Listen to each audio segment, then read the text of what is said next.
It's easy to avoid things in life that we should be dealing with. We've been through hurts. People did us wrong. Instead of forgiving and moving on, we push it down. Or maybe we need to apologize. We need to make things right. That's uncomfortable, so we keep putting it off. Sometimes we run from our fears. A new door opens. We know it's a God-given opportunity, but we're afraid. We feel unqualified. Instead of confronting our fears, we shrink back. Some people spend their whole life running from dealing with the temper, running from getting back in shape, running from the call of God on their life. As long as you're running, you're going to miss the greatness God put in you. You can't conquer what you don't confront. And too often, we're comforting what we should be confronting. We're making excuses. You can't run from everything that's uncomfortable. You can't ignore issues, sweep them under the rug, think that they'll go away. When you get honest with yourself, when you confront what you know you need to deal with, yes, it may be uncomfortable, but God gives you the grace, the strength, the power to do what you couldn't do on your own. When David saw Goliath, everything in his mind told him he's too big. You better run the other way like everyone else in the army. But the scripture says David ran quickly toward Goliath. He knew if he didn't confront this giant, if he didn't face his fears, he would miss his destiny. He was uncomfortable. It was difficult. His emotions weren't supporting him. But as he ran to the giant, he began to feel strength that he had never felt. Confidence, boldness, skill, expertise. He slung the rock and defeated Goliath. When you run to your giants, God will make things happen that you couldn't make happen. You won't reach your destiny running from things that are hard, running because it's uncomfortable. You don't feel like forgiving. You don't feel like dealing with that sour attitude. But when you're running from your giants, you're running from your destiny. When you're running to your giants, to what you know you need to confront, what you know you need to deal with, you're running to your purpose. Don't take the easy way out and spend your life running from your past, running from mistakes, running from people that did you wrong, running from fears, insecurity, pride. God is saying it's time to stop running. Face those giants. Confront what you've been ignoring. On the other side of that giant is a new level of your destiny. Like with David, when God sees you make a move to start running toward what's hindering you, to deal with what you've been ignoring, God will breathe on your life and it won't be as difficult as you think. He will go before you and make crooked places straight. Are you running in some area today? Running from making things right in a relationship? Running from getting your finances in order? Running from starting that business? Writing that book? Going back to school? Thinking that you don't have what it takes? That's what Gideon was doing. He was hiding in a wine press when an angel showed up and told him he was to lead the Israelites in battle, that he was a mighty man of fearless courage. Deep down, Gideon knew this was true. He knew the call of God was on his life. He could sense greatness was in him. But he was at a decision point. Was he going to keep running, letting fear, insecurity, I'm not qualified, keep him from his destiny? Or was he going to face his fears? Was he going to confront or just stay comfortable? You can't become all you were created to be staying comfortable. Don't run from things that are hard. Don't shrink back because you don't want to put forth the effort. It's uncomfortable to get honest and deal with the temper. It's uncomfortable to forgive someone that hurt you. It's uncomfortable to say, I need help with this addiction. I'm going to deal with this bad habit. Gideon stopped running. He faced his fears, confronted his insecurity. He became one of the heroes of faith. We all face these times like Gideon where we have to make the decision, am I going to keep putting off what I know I should do? Am I not going to rock the boat, deal with the bitterness, how I treat people, or how I see myself? Are you going to comfort your insecurity, your temper, your hurts, or are you going to confront it? The problem with running is it doesn't go away. Ignoring it doesn't mean it's going to disappear. Before you can move forward, you're going to have to come back and deal with it. It's much better to face the giants now. Don't go 10 years living below your potential because you didn't want to do the hard thing. You didn't want to be uncomfortable. When you take that step towards your giant, God is going to step in and help you to do it. 1993, Mary Johnson's only son was at a party one night. Things got out of control. Shots were fired. Her 21-year-old son was killed. When she heard the news, she was so devastated that she passed out. 3 days later, they charged a 16-year-old boy in his killing. That day, she said, hate filled her heart. She was so angry, she couldn't sleep at night. At the trial, she viewed her son's killer as an animal. This anger grew stronger and stronger. She not only hated him, she hated everyone. Mary knew she needed to forgive. She knew this anger was destroying her, but she wouldn't do it. She kept putting it off year after year. It's not right. He doesn't deserve it. He hurt me too badly. As long as you're making excuses, comforting what you should be confronting, it's going to hinder your life. When you hold on to unforgiveness, it's not hurting the other person, it's hurting you. We've all heard the saying, time heals all wounds. That may be true in one sense, but you can't bury hurts, guilt, insecurity, and think they're just going to go away. Those are toxins that will contaminate your life. Mary kept running. She didn't want to deal with it. She didn't want to put herself through that pain. It's too difficult to forgive. But to get free, to be whole, you have to do the hard things. You have to be willing to be uncomfortable. And what I've learned is it's not going to be as difficult as you think. When you stop running, when you deal with what you know you need to deal with, there will be a grace to do what you've never done. The reason you think it's going to be too hard is you haven't stepped into that grace yet. It will come when you make a move. One day Mary made this decision that I'm asking us to make. She said, I'm going to stop running. I'm not going to let this anger, this hatred ruin the rest of my life. She called the prison and asked if she could visit the young man that took her son's life. They were surprised. Reluctantly, the young man agreed.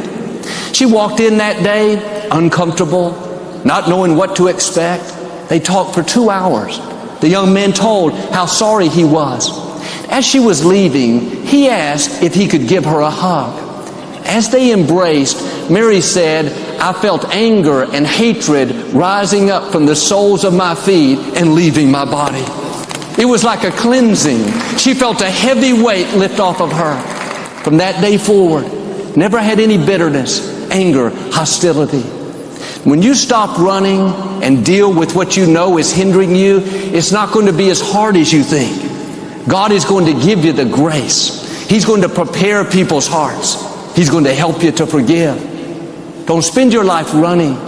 What you run from, you'll always have to go back and deal with before you can move forward. When we comfort and don't confront, all we're doing is putting off where God wants to take us. We're delaying seeing new levels of our destiny. And here's the key. God will never ask you to do a hard thing and not give you the ability to do it. When He's asking you to do something difficult, the grace is there, but you have to step into it. Your mind will tell you, you can't forgive. They hurt you too badly.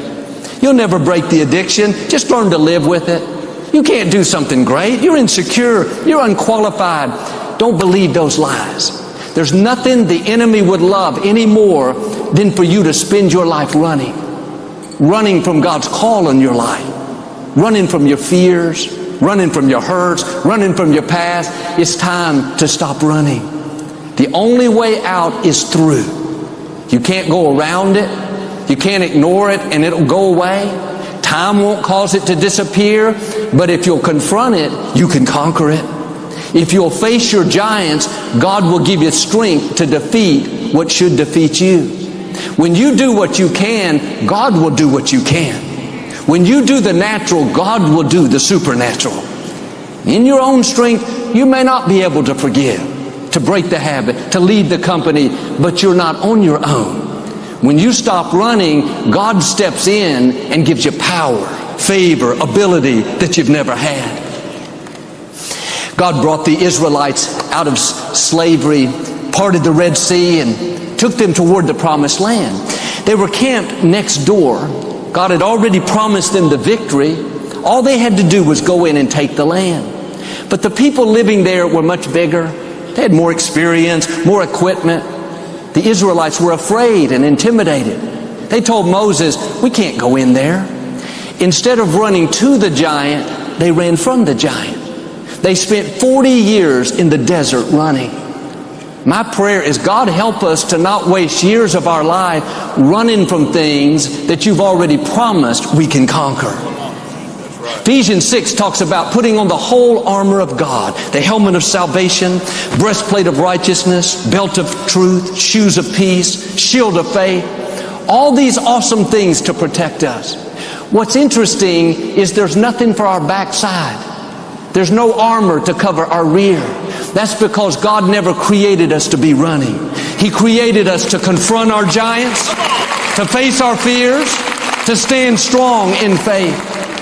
Don't be like the Israelites and spend your life running from things God has already given you victory over.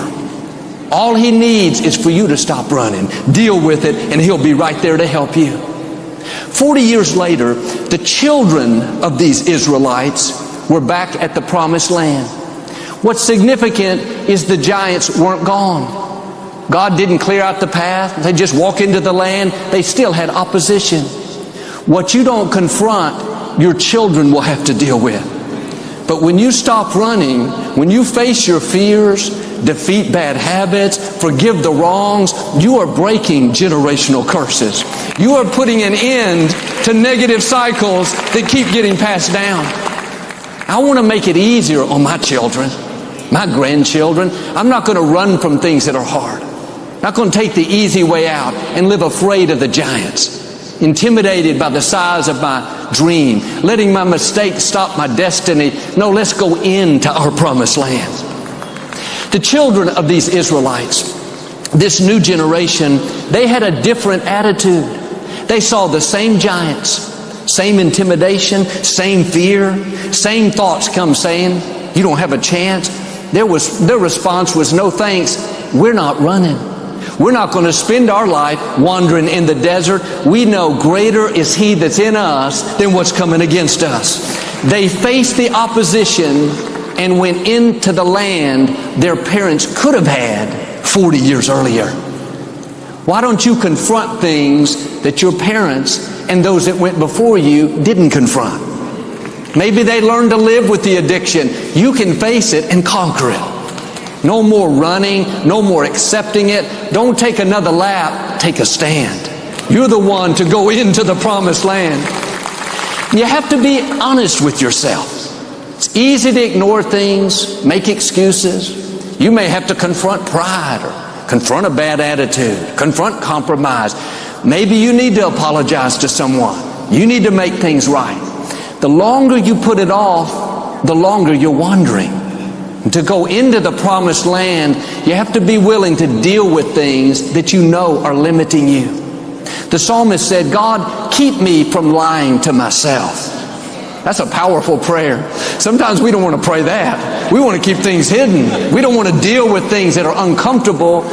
But it's much better to be open and honest and say, "God, show me areas that I need to change." Not my spouse. I have a list of 43 things she needs to do. Not my cousin, not my child, but where do I need to come up higher? When you live out of a place of humility, you're willing to deal with things God brings to light, there's no limit to how high God will take you. We all have areas we need to grow, but it's tempting to make excuses. "Joel, I've always been hot-tempered. I've always held grudges. I've always been critical, arrogant, defensive. This is just who I am." No, you're running. You're comforting what you should be confronting. If you'll do like Mary and face those giants, you'll step into a new level of your destiny. This is what Jacob did. He lived compromising, cheating people. He tricked his brother out of his birthright. Esau had been out hunting all day, and he came home so hungry. He was famished. He could smell the aroma from the pot of stew Jacob had made. He wanted some so badly. Jacob said, I'll give it to you if you'll give me your birthright. The birthright in those days was very valuable. Esau was his twin, but he was the firstborn son.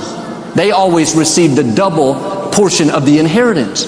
But Jacob was so manipulative, he took advantage of his brother not thinking correctly.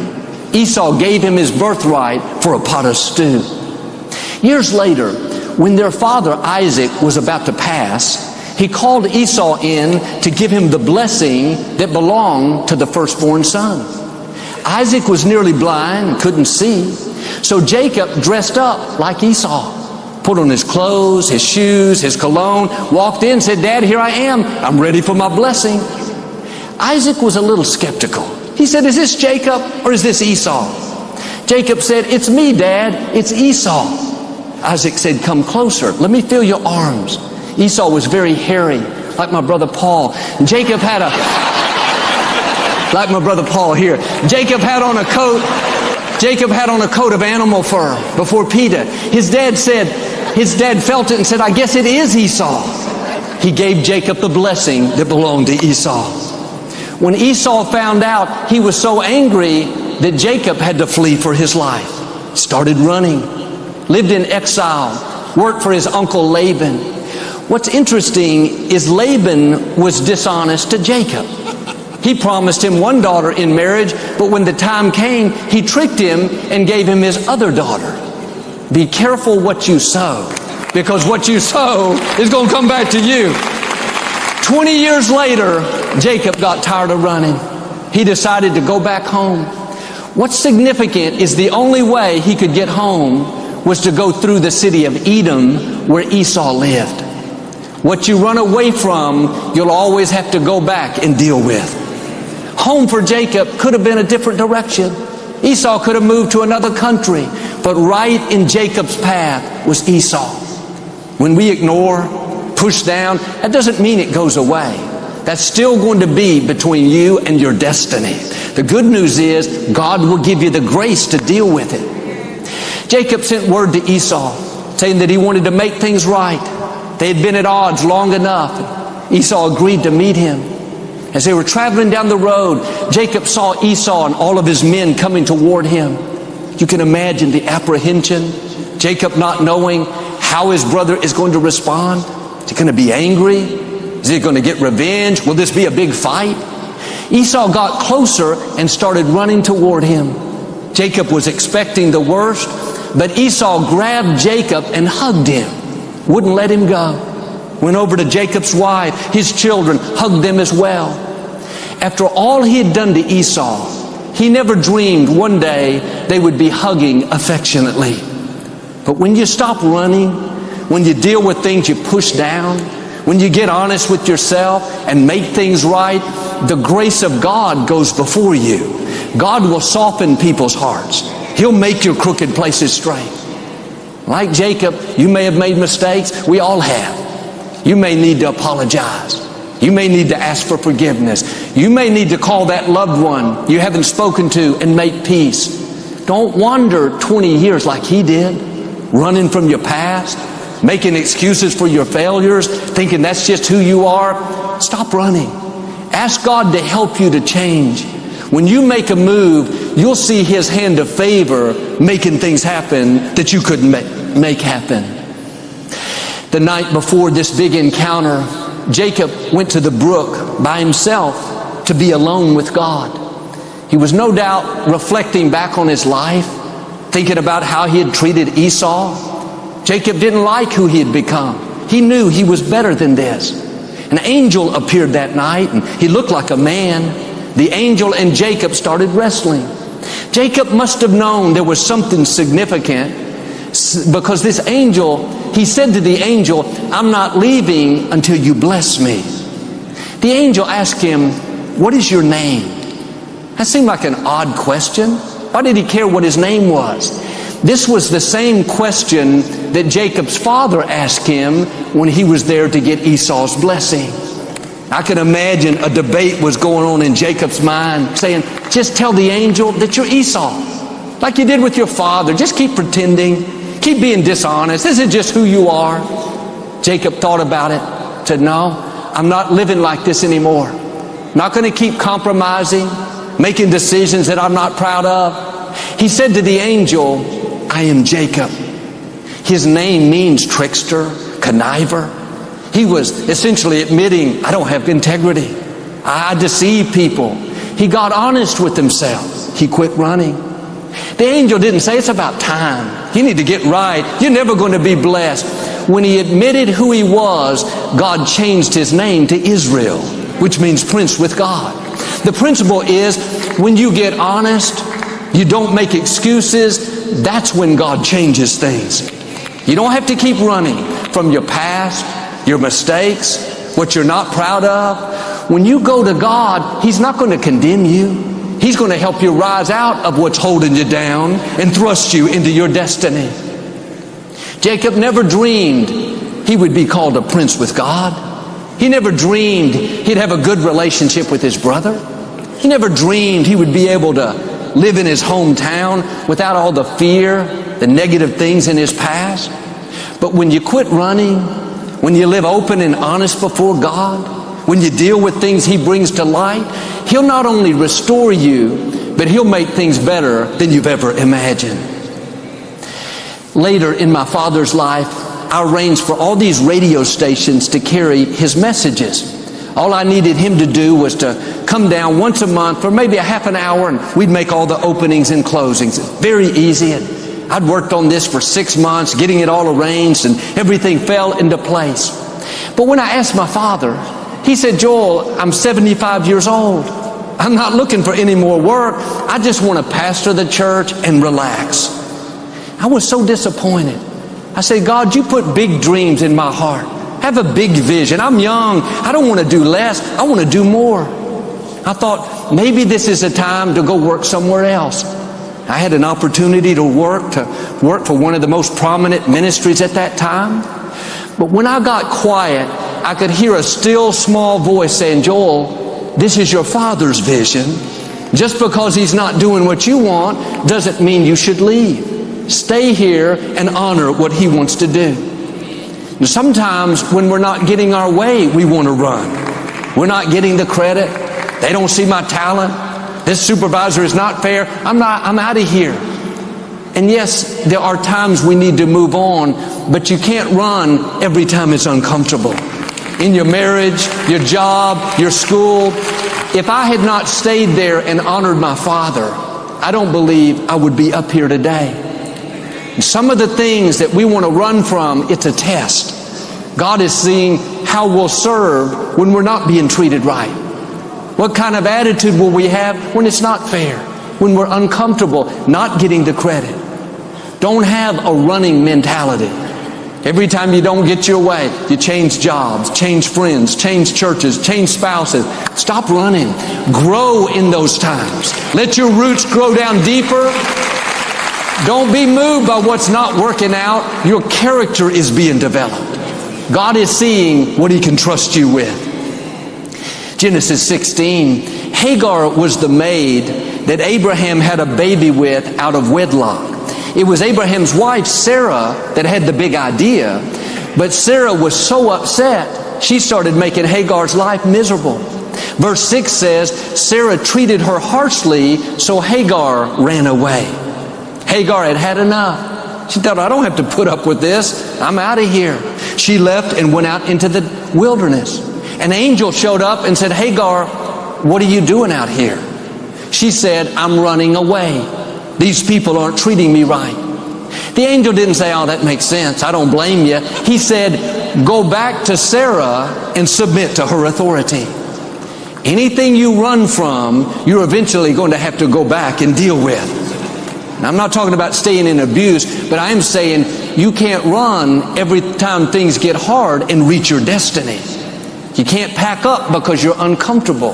God won't have you somewhere and not give you the grace to be there.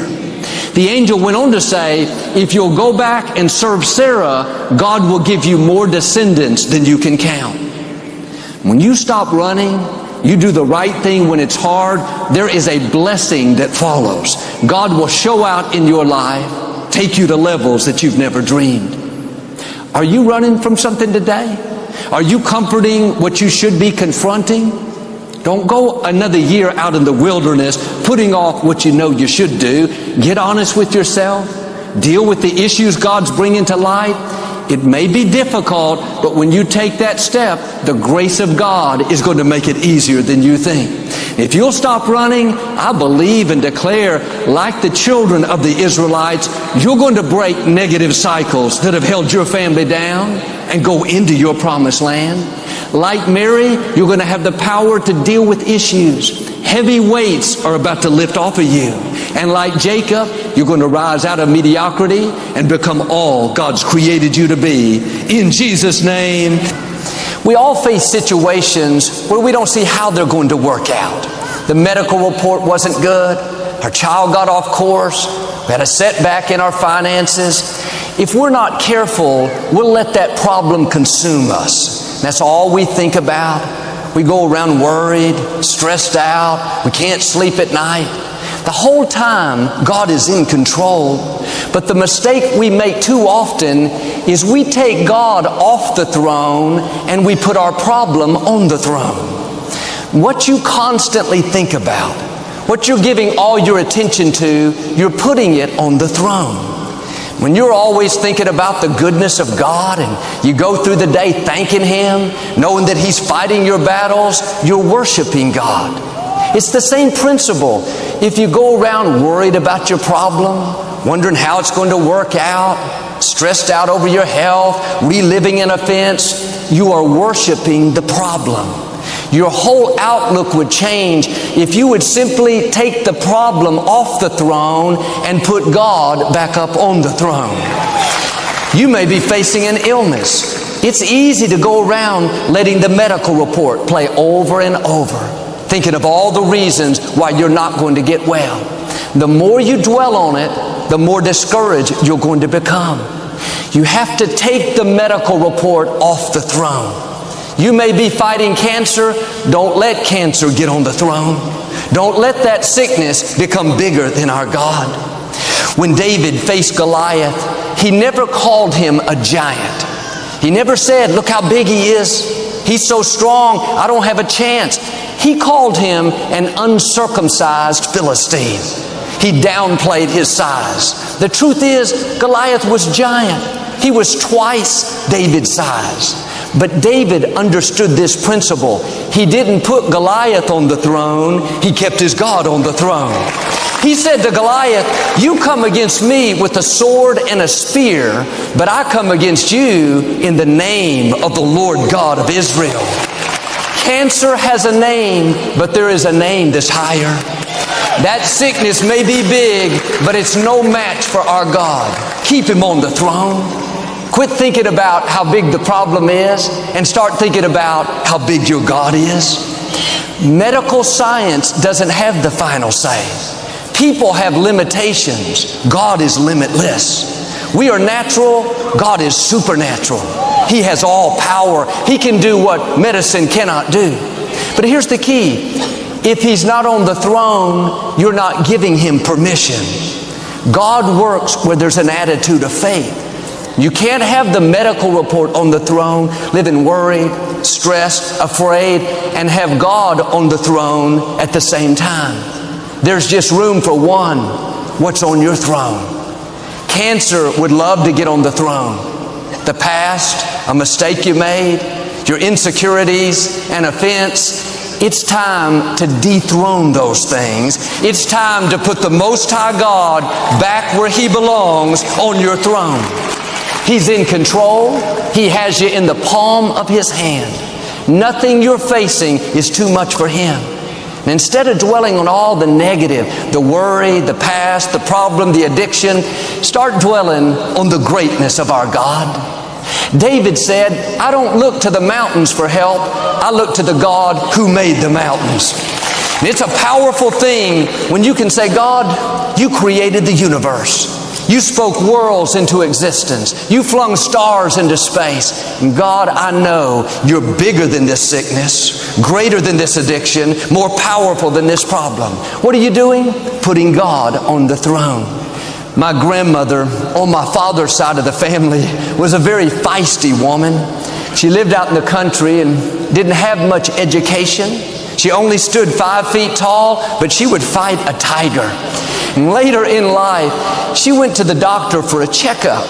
He ran some tests and said, Miss Osteen, I'm sorry, but you have the beginning stages of Parkinson's disease. My grandmother didn't know what Parkinson's was, but she knew she didn't want any part of it. She bristled back and said very sternly, Sir, I do not have it. I refuse to have it. I'm too old to have it. Grandmother went home and lived another 15 years and never did have Parkinson's disease. And I realized we can't just wish something away, but there's a spiritual principle. If you allow something to become big in your mind, if you let it consume you, you are giving it permission to happen.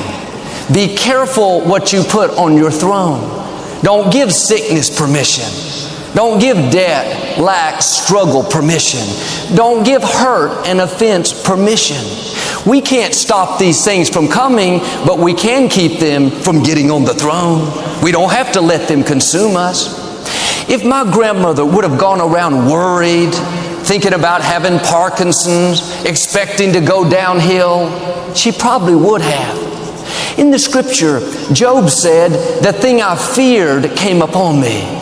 He was saying, what I gave permission to, what I made big in my mind, came to pass. Don't make the problem big. Do like David, downplay it. Keep it off the throne. Maybe you've been through an unfair situation. Somebody did you wrong. They cheated you in a business deal. They walked out of a relationship. And instead of letting it go, trusting God to be your vindicator, you held on to it. Now you're living offended, no passion, replaying the hurt. The problem is you have the offense on the throne. As long as you think about it, replay what didn't work out, it's going to sour your life. You have to take that hurt off the throne. Nothing that's happened to you has to keep you from your destiny. God wouldn't have allowed it if it was going to stop your purpose. But it's easy to focus on what didn't work out, live offended, try to pay people back, prove to them that we can make it without them. Quit letting that consume you. They hurt you once. Don't let them continue to hurt you by holding on to it. That's over and done. This is a new day. If you will take the hurt off the throne and put God back on the throne, He'll be your vindicator. He'll take what was meant for harm and use it to your advantage. He said He would pay you back double for the unfair things that have happened. But you have to do your part. Take the disappointment off the throne. Take the bad break off, the offense. God knows what happened. He's a God of justice. He wants to make up for the wrongs. He said, your latter days will be greater than your former days. What's on your throne? The hurt, the offense, the bad break? It's time to dethrone those things. The truth is, we all go through unfair situations and things we don't understand. God is sovereign. It's interesting, the word sovereign has the word reign in it. R-E-I-G-N. God was showing us, even when things happen that don't make sense, He's still in control. He's still directing our steps when the medical report wasn't good, when somebody did us wrong, when we lost our main client. God is sovereign. He reigns over those circumstances. It's easy to go around bitter and discouraged, but if you'll put God back on the throne, He'll start reigning. He'll give you beauty for those ashes. He'll bring you through the difficulty better than you were before. This is what Joseph did. He went through one bad break after another. Didn't make sense. He was doing the right thing, but he was betrayed by his brothers, sold into slavery, falsely accused, put in prison. He could have been discouraged, thought this isn't fair. But he understood that God is sovereign, that things are going to happen that we don't understand. He kept being his best. Despite all the people trying to push him down, God caused him to rise up. People don't determine your destiny. They cannot stop God's plan for your life unless you allow them to. And God gave Joseph favor. The Pharaoh liked him so much that he brought Joseph out of prison and made him the prime minister of Egypt. Joseph went from being a slave to being in the palace. That's the sovereignty of God. He reigns when life isn't fair. You may be in a situation now that doesn't make sense. You were doing the right thing, but the wrong thing has happened. Are you going to let bitterness get on the throne? Self-pity, discouragement? Or are you going to be a Joseph and keep God on the throne, knowing that He is sovereign and that it is all working for your good? It takes faith to believe that God is in control when things seem out of control. You have to dig down deep and say, God, I don't understand it, I don't like it, but I trust you. I believe that you're directing my steps.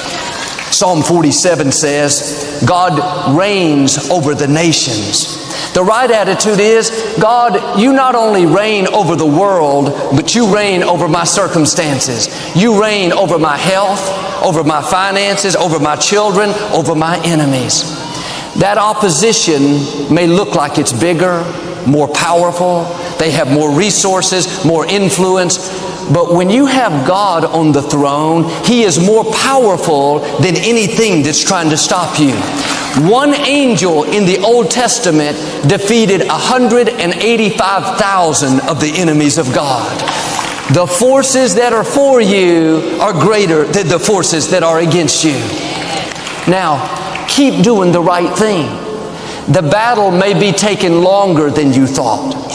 Joseph went through 13 years of injustice before he saw vindication and promotion. Keep being your best where you are. God sees what's happening. He's collected every tear that you've shed. Your time is coming. Your due season is on the way. Like Joseph, you're not going to just come through the difficulty. You're going to come out promoted, vindicated to a new level of your destiny. Perhaps you have a child that's off course. You could worry, lose sleep, believe the lies that he's never going to change. Or you can say, God, you reign over my child. You have a hedge of protection around him. Thank you that my seed will be mighty in the land. Let God reign over your circumstances. Keep Him on the throne. Your finances may be down. Business is slow. Instead of complaining, turn it around. God, you reign over my finances. Thank you for bringing customers, ideas, creativity, promotion. God, you said no good thing would you withhold because I walk uprightly. You said whatever I touch would prosper and succeed. That's not just being positive, that's putting God on the throne. That's letting Him reign. Or with your dreams, your goals, you may not see how you can accomplish them. You don't have the experience, the connections, the funding. Instead of giving up on it, God, you reign over my dreams. Thank you for taking me where I can't go on my own. That you're opening doors that no man can shut. That you're bringing divine connections, people that will want to help me. If you want God to reign, you have to keep Him on the throne. And sometimes the reason we're not seeing favor is we have doubt on the throne, thinking of all the reasons it's not going to happen. Discouragement, what people have told us, self-pity, we've had bad breaks. Take all the negative off the throne. God wants to reign in your life in a new way. What He has in your future is going to boggle your mind. It is bigger, more exciting, more rewarding than you've ever imagined. He's saying to us today, take the worry off the throne. Take the bad break off the throne, the disappointment, the offense, and put me back on the throne. He's bigger than what you're facing. He's more powerful than those enemies. He's a deliverer. He's a provider. He's a healer. He's a waymaker. He is sovereign. He reigns over everything that comes into your life. He may not have sent it, but if He allowed it, He's in control. He knows how to bring good out of it. And if you'll put Him on the throne and let Him reign, He'll start raining down blessings, raining down favor, raining down healing, raining down vindication. Friends, rain is in your forecast. I can see through my eyes of faith on that radar, rain is headed your way. God is about to turn situations around that looked permanent. You didn't think it ever changed. So get ready, rain is coming. Breakthroughs are coming. New levels are coming. That addiction, that sickness that you've been dealing with for years, things are about to turn in your favor. Freedom is coming. Healing is coming. Not able to get ahead, the debt, the lack, good breaks are coming. Increase is coming. Abundance is coming. You may not see how this can happen. Don't worry. God is sovereign. He reigns. He has ways to do it you've never thought of. Now do your part and keep Him on the throne.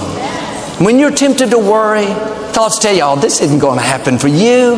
You'll never get well, never accomplish that dream. Recognize what's happening.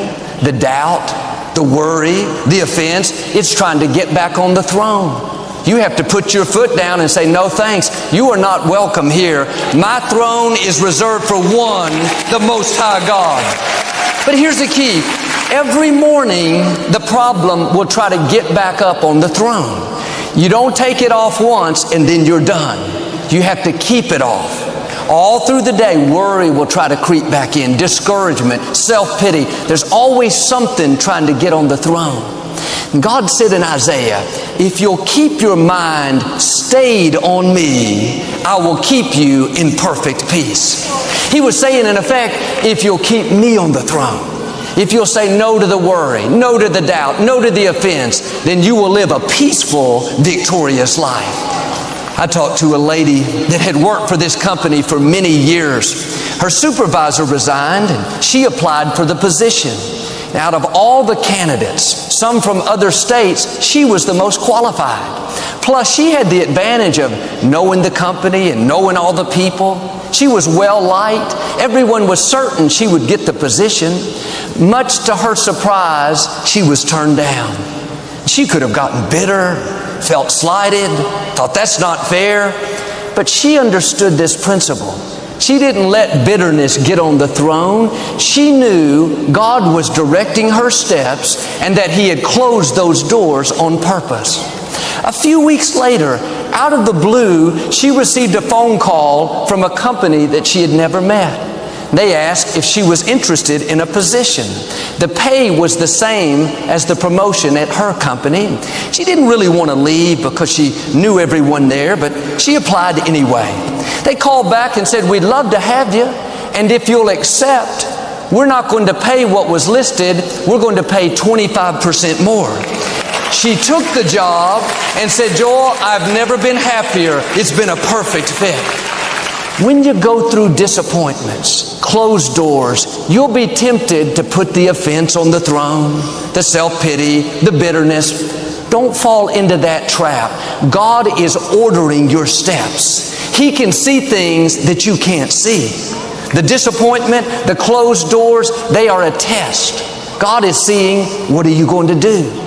If you'll keep your mind stayed on Him, you'll pass that test. And like her, you'll come into promotion, healing, vindication that you didn't see coming. What's on your throne? Are you living offended, discouraged, upset? I wonder how much higher we would go.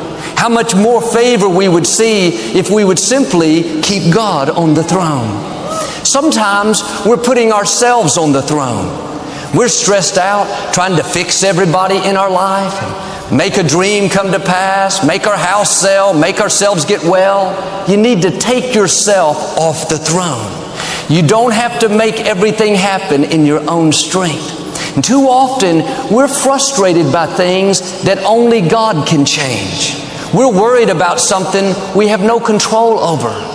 take the pressure off and live from a place of rest. His yoke is easy, His burden is light. You can't make yourself get well. Use common sense, but don't live stressed out, thinking you have to do 1,000 things perfectly right before you can get better. God is the healer. Your intentions are good, but you need to come down off the throne. Quit putting so much pressure on yourself. You will get well sooner if you will live in peace, knowing that God is in control. He reigns over your health. That tells me, if it's not your time to go, when you're in faith, then that sickness cannot take your life. The Scripture says nothing can snatch you out of God's hands. Do your part, but don't live frustrated trying to make things happen that only God can make happen. We should be dealing with we have been thought hurts people did us wrong.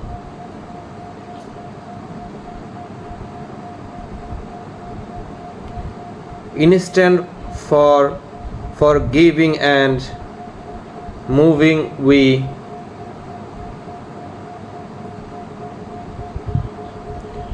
push it down, or maybe we need to you have an organization to each other, a big surprise coming. We need to make things right. We make things to right and others it down, or maybe we need to apologize. We need to make things right. That's uncomfortable, so we keep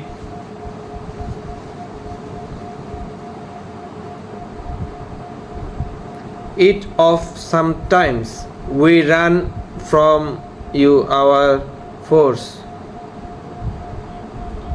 A new door opens. We know it's good. We know it's God given opportunity, but we are afraid we fail.